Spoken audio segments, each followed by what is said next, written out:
Hello friends, आज आपण बघणार आहोत इयत्ता 5वीची मराठीची पाठ 4 मधली कविता। कवितेचं नाव आहे पतंग।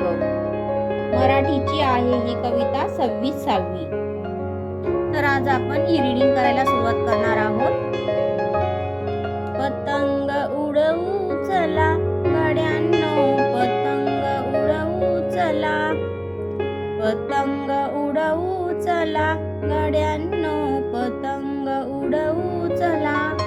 रंग ढगांवर मावळतीचा, लाल पिवळ सर किती मजेचा, झुळझुळ वारा नदी काठचा, बाजूस डोंगर मळा, पतंग उडवू चला गड्यांनो, पतंग उडवू चला।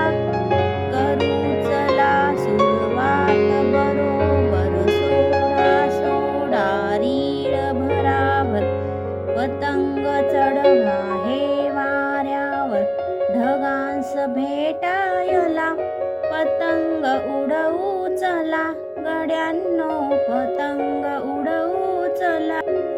मऊ मऊ वाळूत पाय रोवुनी, देऊ झटका दोरा ओढुनी, पतंग जातील वरवर चढुनी, न पंख नको त्या जला, पतंग उडवू चला गड्यांनो, पतंग उडवू चला। जशी पाखरे आभाळात पंख पसरुनी तरंगतात, दिसतील तैसे पतंग रंगीत, खेळ किती चांगला, पतंग उडवू चला गड्यांनो, पतंग उडवू चला, पतंग उडवू चला गड्यांनो, पतंग उडवू चला। कवितेचे कवी आहे अज्ञा पुराणिक।